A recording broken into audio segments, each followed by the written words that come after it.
आज हम बात करेंगे एक ऐसे देश के बारे में जिसका नाम तो पूरी दुनिया को पता है, लेकिन कुछ बातें जिसे हम आपको बताना चाहते हैं जो शायद ही आपको पता होगी। दुनिया का एकमात्र ऐसा देश जो एरिया में सबसे बड़ा होने के बावजूद भी यहाँ की पॉपुलेशन बहुत कम है। इंडिया के साथ कंपेयर करें तो इंडियन आबादी का सिर्फ 10% हिस्सा पूरे रशिया देश का है।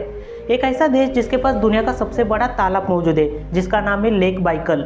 उत्तरी अमेरिका में जितना पीने का पानी मिलता है उससे भी ज़्यादा पानी अकेले बाइकल तालाब में है।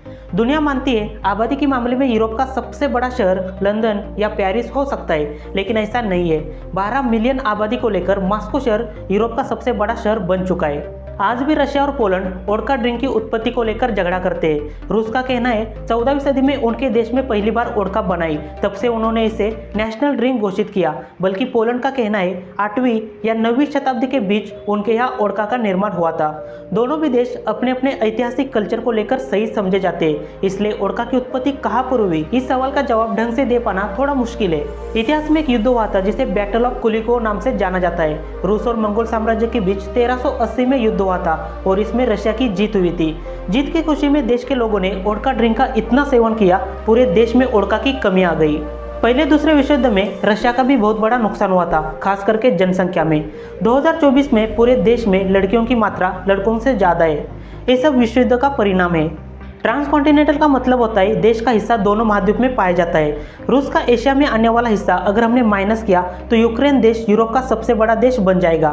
17 मिलियन स्क्वायर किलोमीटर इतना बड़ा हिस्सा कवर करने की वजह से देश अपनी बॉर्डर ज़्यादा करीबी देशों के साथ शेयर करता है, जैसे कि Norway, Finland, Estonia, Latvia, Lithuania, Poland, Belarus, Ukraine, Georgia, Azerbaijan, Kazakhstan, China, Mongolia और नॉर्थ कोरिया।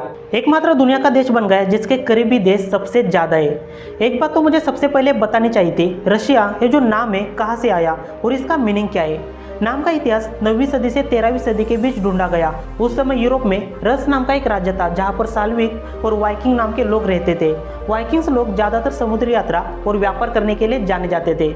माना जाता है कि रस राज्य का नाम पुराने नोर शब्द से लिया जिसका मीनिंग है नाव चलाने वाले लोग। समय के साथ रस राज्य विकसित हुआ और धीरे धीरे रस का उल्लेख रूस रसिया नाम से किया गया। असल में देश के नाम का इतिहास साल्विक और वाइकिंग लोगों के जीवन शैली से जुड़ा है। 13वीं सदी से 18वीं सदी तक अशांति का माहौल पूरे रशिया में बना रहा। 13वीं सेंचुरी मंगोल एम्पायर, जिसे मंगोल युग नाम से भी जाना जाता था, अगले 200 सालों तक मंगोल साम्राज्य की वजह से देश की आर्थिक, राजनीतिक और सांस्कृतिक जीवन शैली को काफी हद तक प्रभावित किया था। 14वीं सदी में मॉस्को फेमस होने लगा जिसे रूसी भूमि का प्रमुख केंद्र माना गया। 15वीं सदी में फॉल ऑफ कॉन्स्टेंटिनोपल मतलब कॉन्स्टेंटिनोपल शहर का पतन होने की वजह से मॉस्को को तीसरा रोम और बिजेंटिक साम्राज्य का आध्यात्मिक उत्तराधिकारी समझा गया।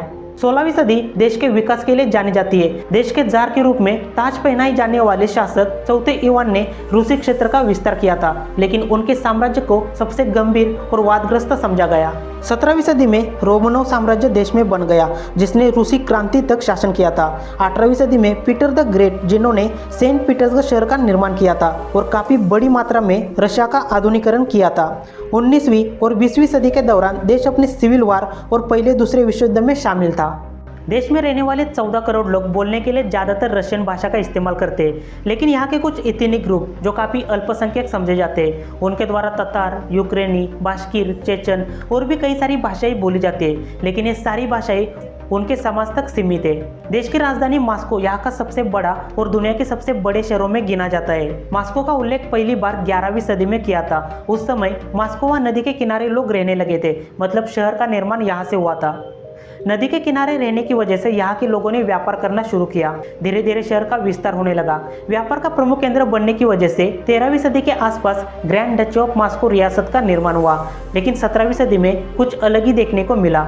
उस समय पीटर द ग्रेट ने देश को आधुनिक बनाने के लिए पश्चिमी भाग में व्यापार करने के लिए राजधानी को अपने द्वारा बनाया गया नया शहर सेंट पीटर्सबर्ग में स्थानांतरित किया। लेकिन रूसी क्रांति के बाद सब कुछ सही हुआ, क्योंकि बोल्शेविक रूसी समाजवादी आंदोलन का गढ़ था जिन्होंने 1917 की रूसी क्रांति और सोवियत संघ की स्थापना में महत्वपूर्ण भूमिका निभाई थी। 1918 में उन्होंने राजधानी को फिर से मॉस्को में स्थानांतरित किया जहां पे वो शुरू में थी।